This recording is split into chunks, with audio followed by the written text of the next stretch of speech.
Hello and welcome to Animal Weapons. In this episode, we look at a rather different use of a weapon.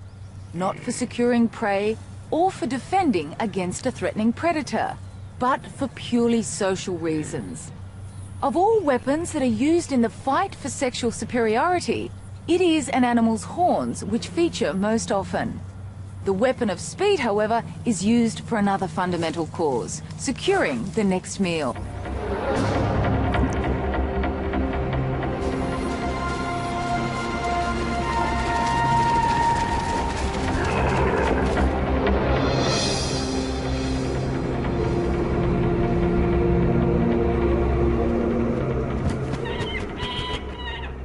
Well, of all creatures that use speed as a weapon, the peregrine falcon is the supreme master. Able to reach speeds of more than 150 kilometers per hour, it is the fastest creature on Earth. And these high-speed records are a result of its body design. The peregrine falcon is 1 kilogram of solid muscle, and when making a high-speed dive, it transforms itself into an aerodynamically perfect teardrop shape. And it's this ability to make a sudden and powerful attack that makes it one of the most feared hunters of the skies.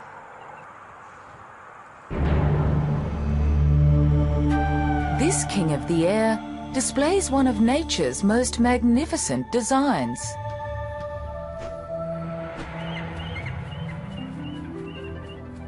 It has the precision flying capability of a stealth bomber, the acceleration potential of a jet fighter,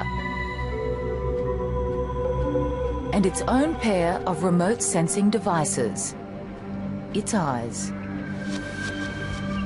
It is a living missile.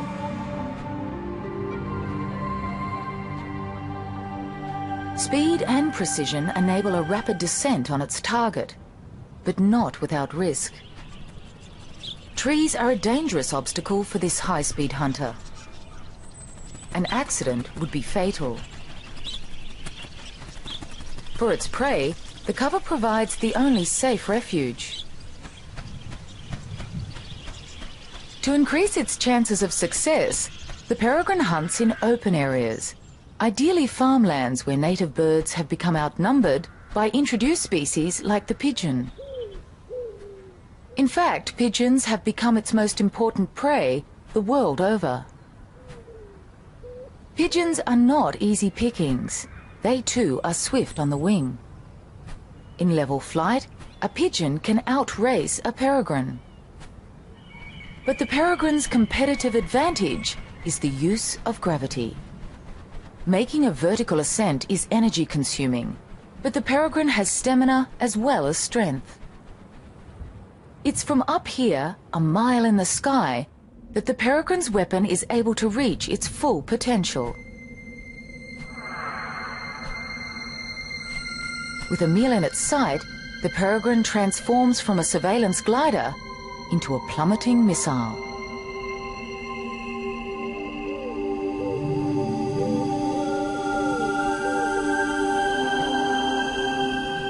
By tucking its wings against its body, the peregrine minimizes air resistance and drops out of the sky in staggering style. At the final moment before impact, the falcon levels out and strikes talons first.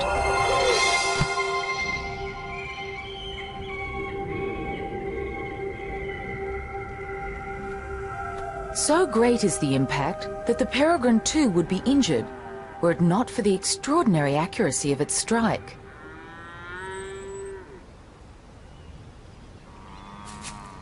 Despite their formidable speed and hunting prowess, only 1 in every 10 attacks results in a meal. It's an energy equation that every fast-moving creature must contend with, in whichever environment they live. Like all animals, predators that use speed as a weapon have a less than impeccable success rate. So, to increase your chances of success, you have to combine speed with other weapons of attack.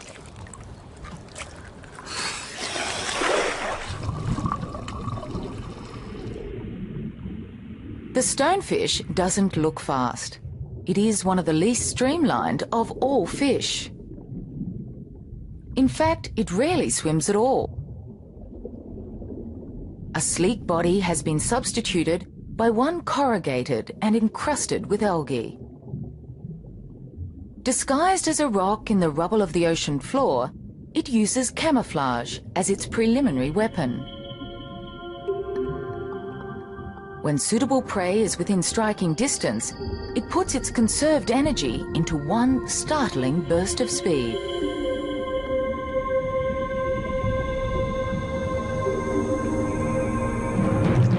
Within 1/25th of a second, its jaws lurch like a steel trap, engulfing its prey. But not every time.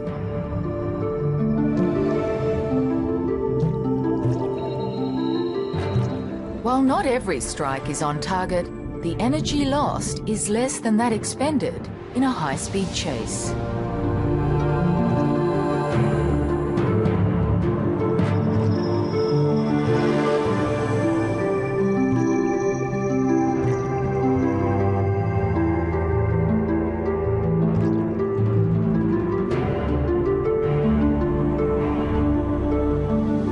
Reefs are among the most diverse and crowded of all ecosystems.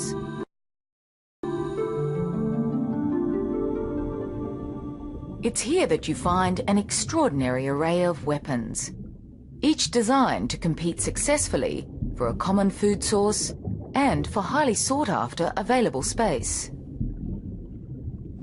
These coral reef shallows on the Great Barrier Reef are home to a killer that strikes with remarkable speed. Distantly related to the prawns and crabs, there are more than 400 species found the world over. With eyes more sophisticated than our own, and with a claw modified to become a high-speed hammer, it is the remarkable stomatopod or mantis shrimp. They are exceptional hunters, with forelimbs developed into highly specialized weapons to smash or spear their victims.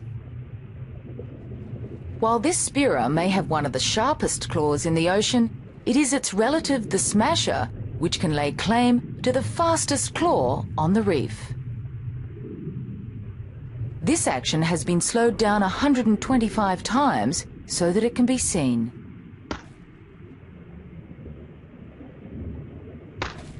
The smasher's claws function as high-speed hammers, cracking tough crab shells, opening up a food source that would otherwise be inaccessible.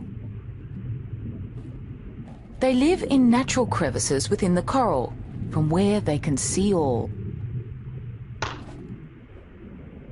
Each eye contains up to 10,000 separate lenses and perceives 3 images.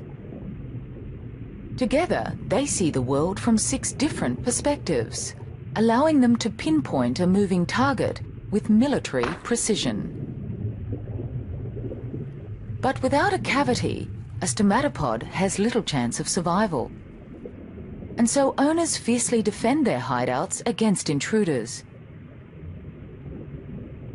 Despite this fierce competition, they modify their deadly blows to be merely deterrents and not fatal to their own kind. However, for securing prey, the stomatopod's weapon is used to its full potential.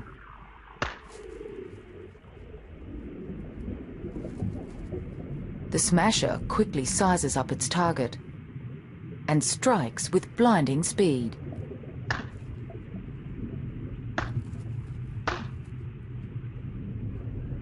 In less than 8 milliseconds, with a velocity of more than 1,000 centimeters per second, this creature's weapon packs a punch close to that of a small caliber bullet, making it one of the fastest movements known in the animal kingdom.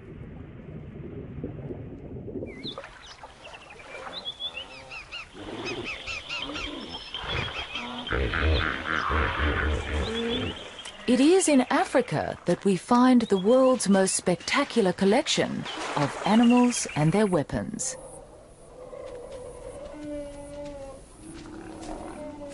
The grandest, the tallest, And in the case of the cheetah, the fastest on land. Everything about the cheetah is designed for the high-speed chase. Its lean and supple body and its enlarged nostrils for extra air intake. And its claws, unlike all the other cats, are non-retractable and act like a sprinter's spikes when it's at high speed. It also has an additional pad on its upper forelimb, and this is used to knock the prey off balance when it's on the chase. And it's these and a host of other features that enable the cheetah to lay claim to the fastest animal on land.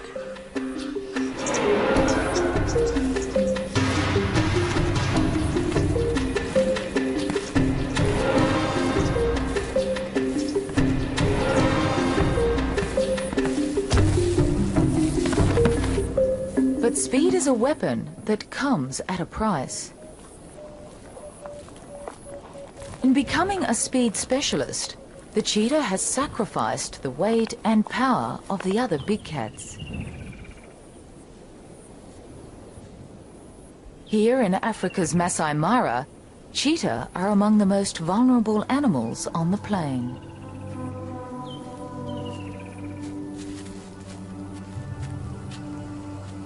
Cheetah are the lightweights of their league. They are only 1/3 the weight of a lion and easily overwhelmed by these super predators. Lions will kill cheetah whenever possible.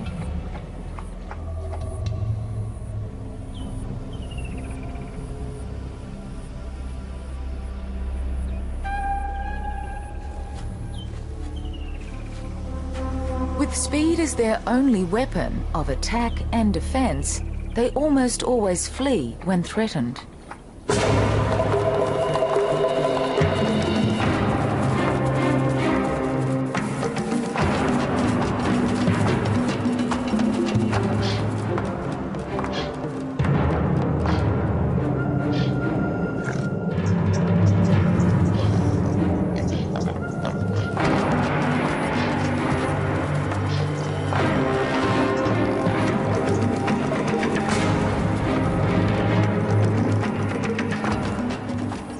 Cheetah are not even able to defend their young.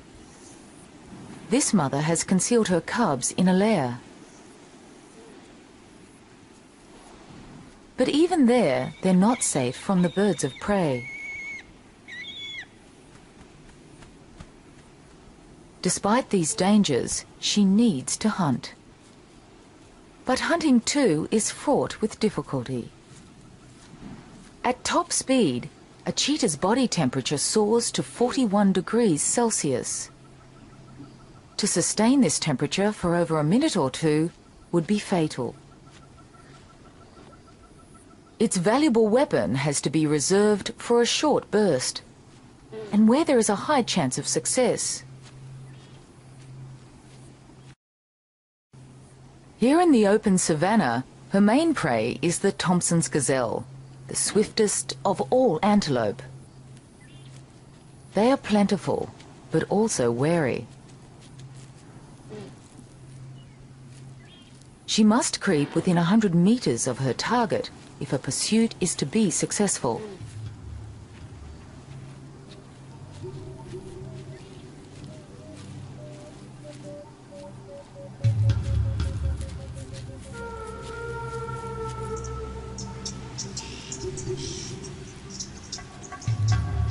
It may take hours.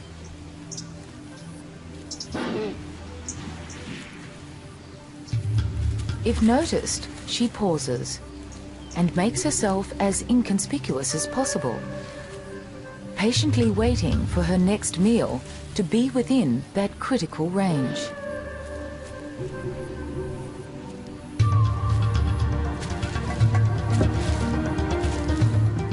Within 3 seconds, a cheetah can reach a staggering 72 kilometers per hour.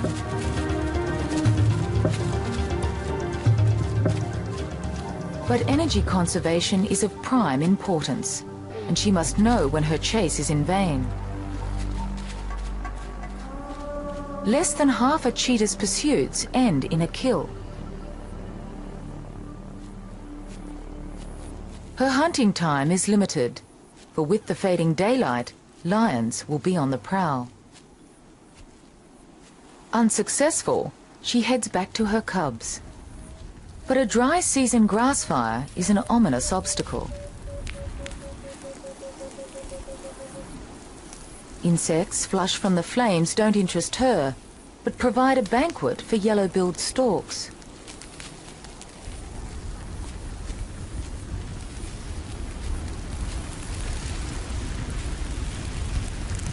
While the inferno complements the weapons of some, for her, it spells defeat.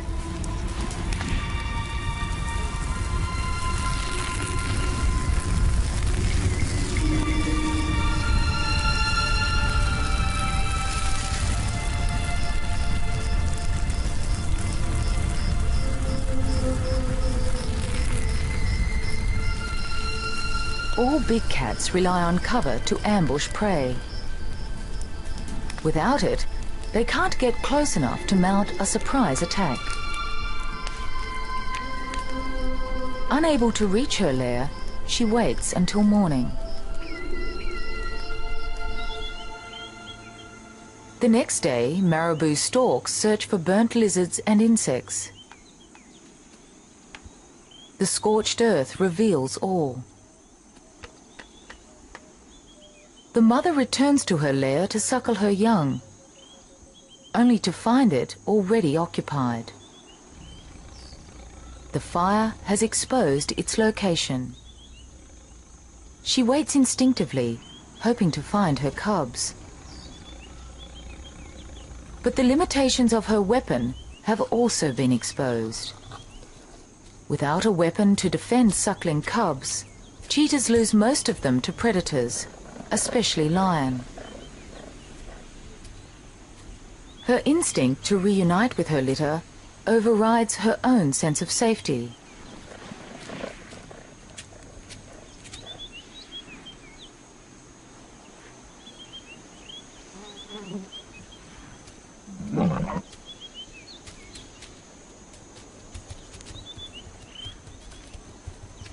Unable to fight, she can only run.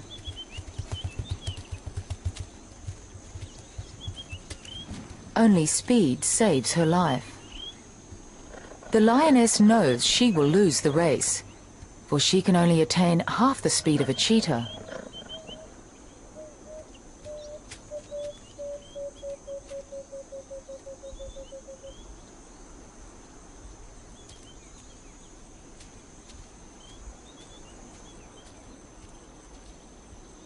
In the battle for hunting supremacy, the cheetah's weapon breaks all land speed records. Yet it has made her cubs the ultimate victims of those whose weapons are not faster, but more powerful.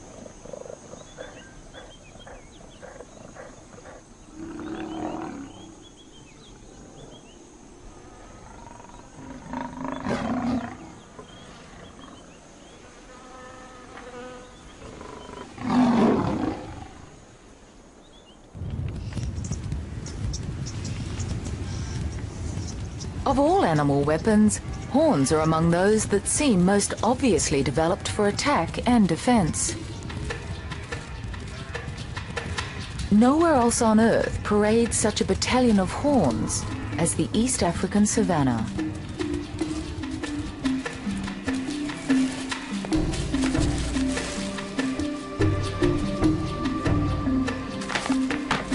The plains echo to the clashing of horns.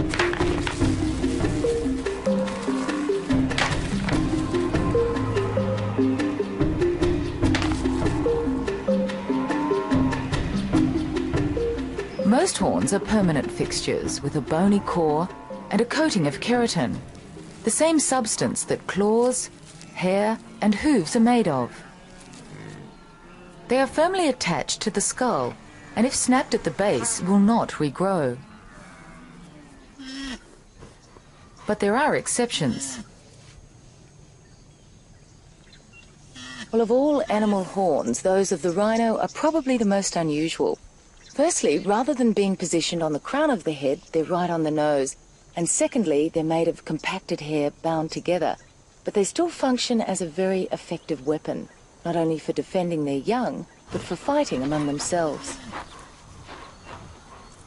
Rhinos are not highly social creatures, and while a resident bull rhino will defend its rights to a particular female and to a favourite mudwallow, rhino horns are most often used in defence against predators.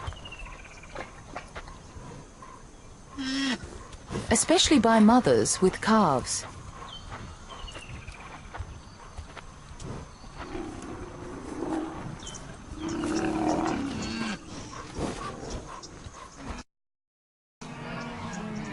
Unlike the rhino, most horned mammals live in the safety of large herds, and surprisingly, the weapons are not used primarily against predators.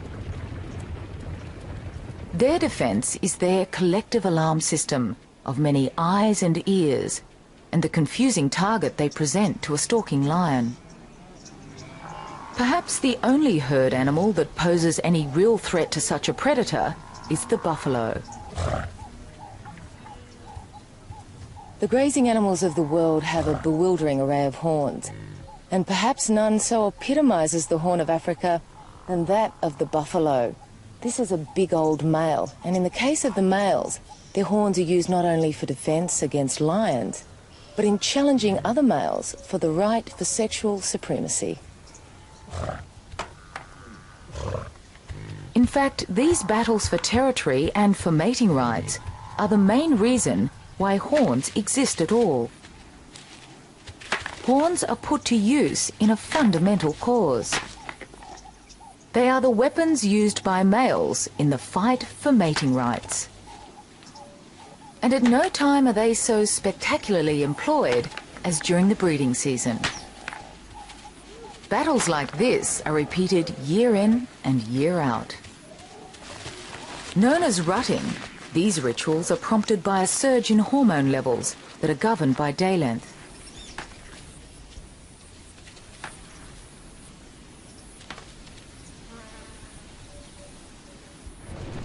The rutting of the topi is among the most ritualized of all antelope.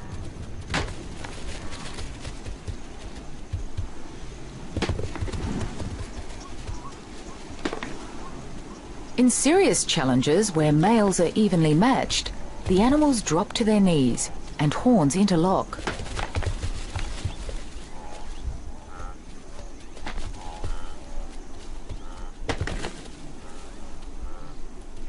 They will wipe their faces on the ground or paw repeatedly to disperse scent from glands both below their eyes and under their feet.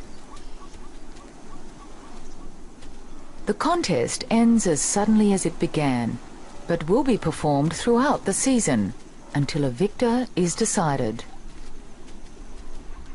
Topi live in mixed female and male herds, where both sexes bear horns.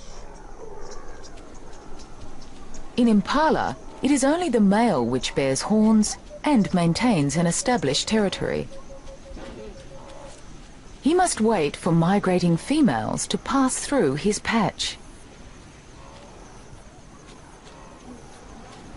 These adult females are in estrus, and the male tests their reproductive readiness.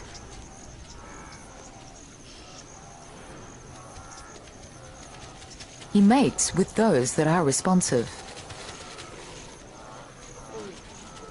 He is the dominant male and spends at least 25% of his time rounding up and mating with females.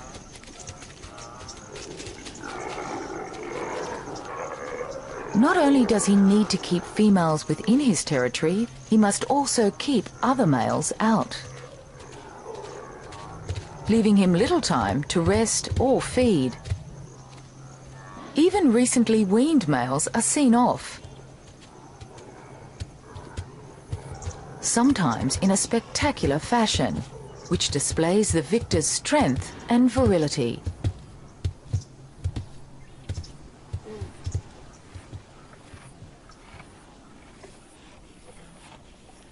Well, giraffes too have horns, and even though they're the only animal which is actually born with horns, their horns are more for decoration than for attack and defence. Because when it comes to fighting, giraffes really use their heads. While the horns of the giraffe are reduced and not a prominent weapon, their long muscular necks are an effective substitute.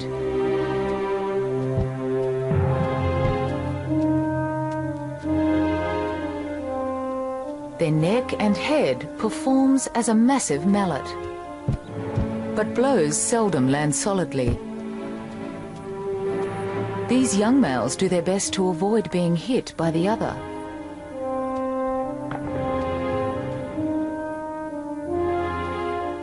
The force of a solid blow is staggering. Yet this gracefully ritualized display of aggression rarely results in serious injury. The heavier the skull and the wider the arc of the swing, the harder a giraffe can hit. Hence the advantage of size, height and weight, the key factors that will determine which male wins dominance and the right to mate with the females. The giraffe and antelope live among some of the most efficient predators on the planet. Yet their weapons are not designed entirely for their own protection or to secure their own food. It is the individual's contest to continue his lineage that determines the size, shape and function of his weaponry.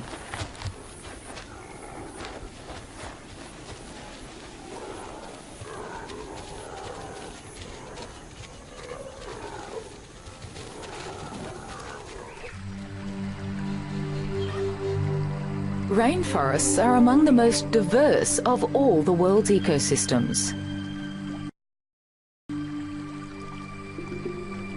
While the African plains are the arena of challenge for the world's grandest creatures, these Australian tropical forests are the battlegrounds of the mini-beasts.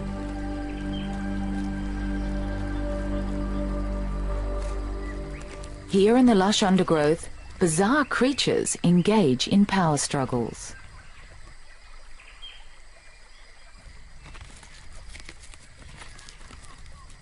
For most of the year, they live solitary and relatively uneventful lives. But this is the mating season, a time to challenge and conquer. They gather together in suits of shining armor and with weapons of oversized proportions. The victors will claim the ultimate prize: mating rights to their miniature maidens. Male stag beetles are armed with horn-like projections, which are actually extensions of their mouth parts. Females are smaller and without horns.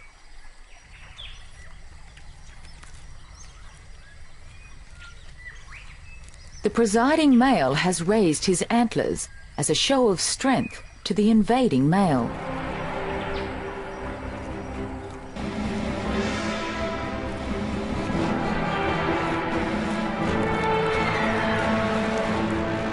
Their weapons are used as levers to flip their opponents off balance.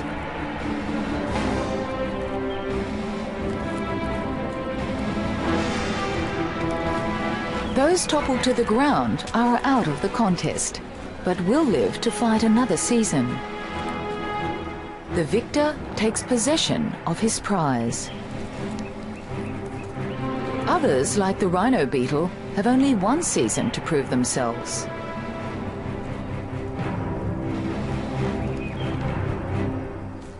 Well, like all insects, the rhinoceros beetle develops through different life stages until it becomes a fully formed adult.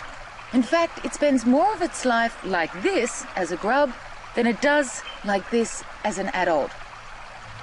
As a grub, it feeds on rotting logs and leaf litter, and it's the availability of this food source which determines how big its body and horns will be when it emerges as an adult. When food is plentiful, their larval development is extended, resulting in larger horn and body size. Victory will be governed by their fortunes as a grub.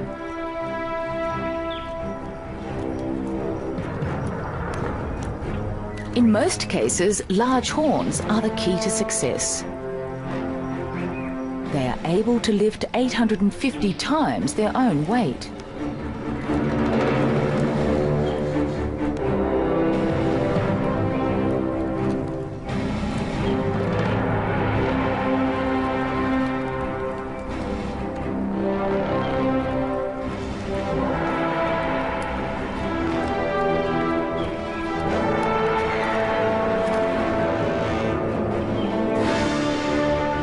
But even in triumph, the victor must contend with his persistent competitors. Even as his paternity hangs in the balance.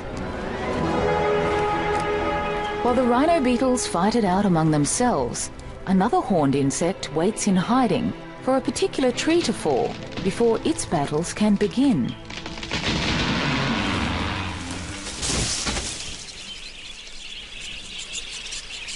A white mahogany tree falls and begins its process of decay. It exudes an odor that acts like a magnet for a rare and elusive little insect. For the antlered fly, it signals a potential egg-laying site for the female of their species. Rarely seen, antlered flies are a highly unusual group of insects.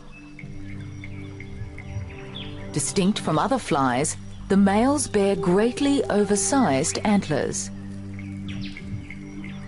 They are actually extensions of their exoskeleton. Males come from all over the forest to make a claim on a suitable egg-laying site. They don't engage in brutal battles. Their power struggles involve subtle body and wing gestures, as well as some pushing and shoving.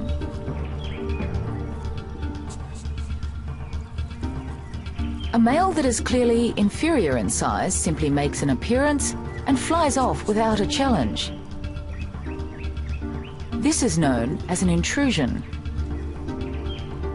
More evenly matched males linger, flick their wings and sway their bodies. If two males are evenly matched, their posturing culminates in the interlocking of horns and head-on combat. They push against each other, their antlers interlocked, and rise up on the tips of their middle and hind legs. This usually only lasts for a few seconds before one of the males is overpowered and retreats.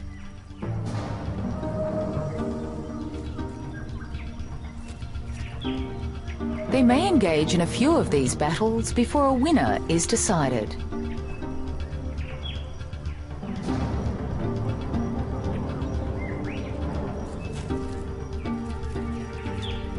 Battles become complicated by the arrival of a female. Her foremost concern is finding a suitable location to lay her eggs, usually the exact site that the male is guarding. She may have already mated, but this doesn't stop the presiding male from mating with her again. But even while the pair are mating, other males make challenges.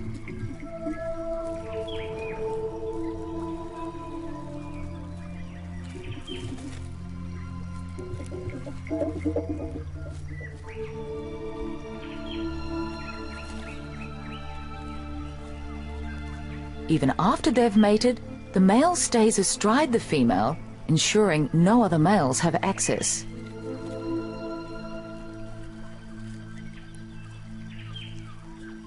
She inserts her ovipositor beneath the bark and lays her egg clutch. While she lays, the presiding male continues his guard. For the antlered fly, the size of his antlers are his passport to paternity.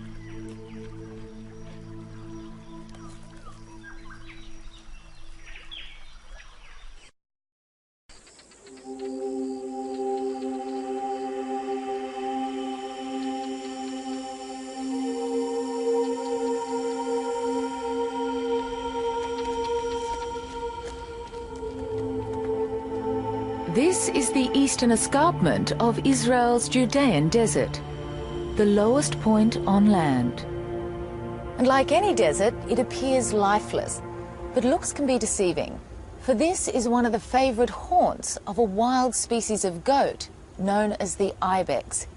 And if you happen to be here at the right time of year and the right time of day, you may be lucky enough to witness one of the spectacular displays of male rivalry.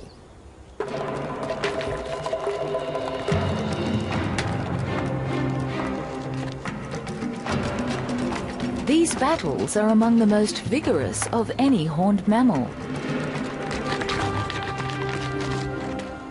The force of a full horn impact is equal to 4 tons of pressure.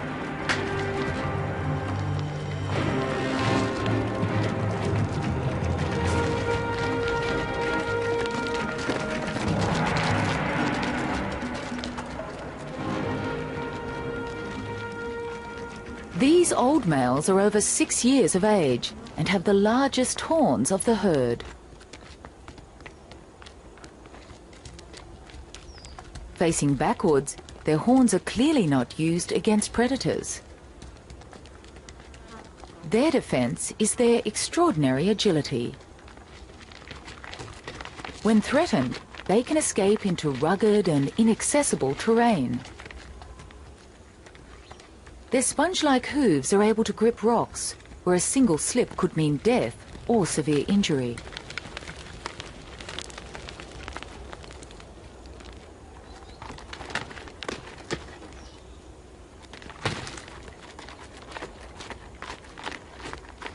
To fully appreciate how the ibex uses its horns as a weapon is to understand its breeding cycle.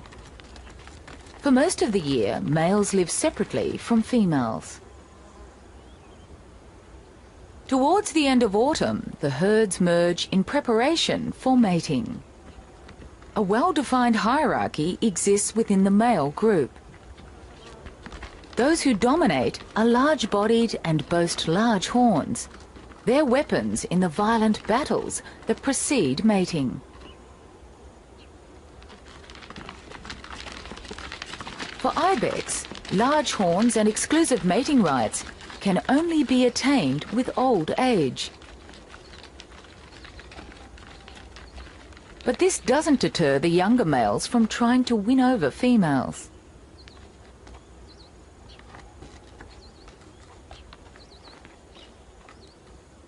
With necks lowered and tongues outstretched, they test the reproductive readiness of the females by tasting airborne hormonal levels. Females prefer to mate with old males and will ignore the approaches of those that are unsuitable.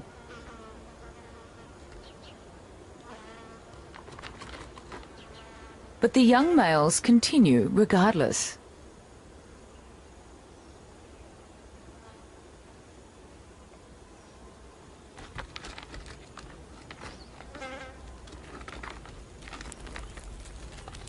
While ibex horns grow throughout life, they slow their growth on maturity and stop growing altogether in the breeding season. This may be because males expend a lot of energy and eat little, or perhaps it's a result of changing hormonal levels.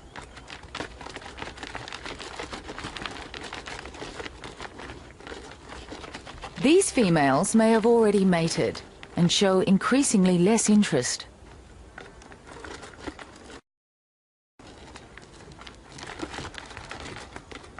By the end of the rut, the males regroup and recover from the exhausting 6-week rutting and mating period.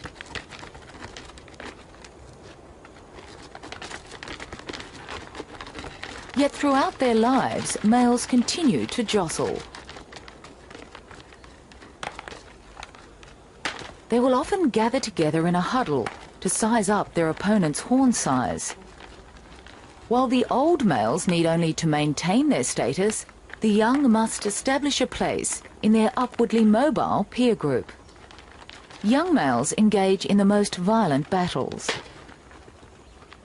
They rear up to increase the impact of their assault. Ibex horns are designed in such a way that they both inflict offensive blows and deflect the blows of opponents. On contact, they twist their heads slightly to lessen the impact, which is taken on the strongest lower part of the horn. The bony ridges prevent the horns from slipping past each other and causing accidental injury.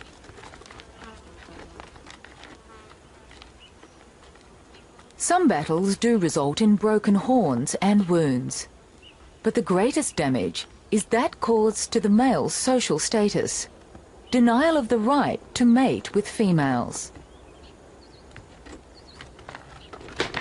While old males engage in fighting more often, it is more ritualized and less energetic.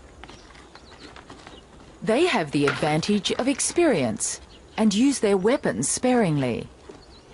Ironically, once old males reach their sexual zenith, they become the most vulnerable. Their heavy bodies and greatly oversized horns reduce their agility.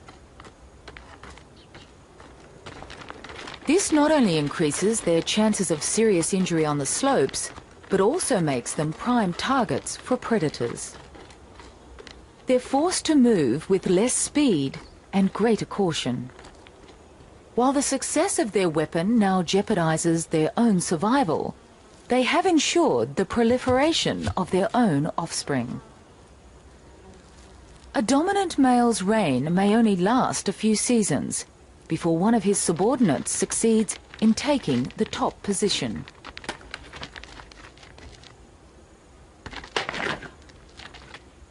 Such is the price of a weapon that serves only a social function.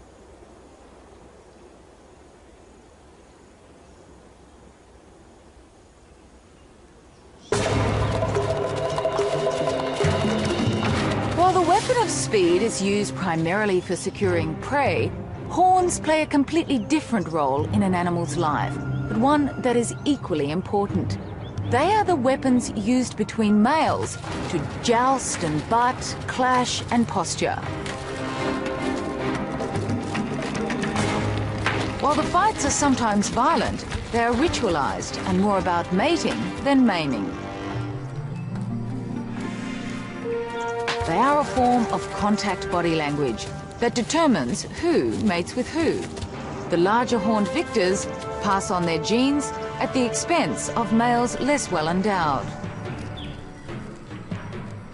It is this genetic selection that ensures that horns continue to be used as vital weapons in social battles by creatures large and small from all over the planet. Well, that's all for this episode of Animal Weapons. Goodbye for now.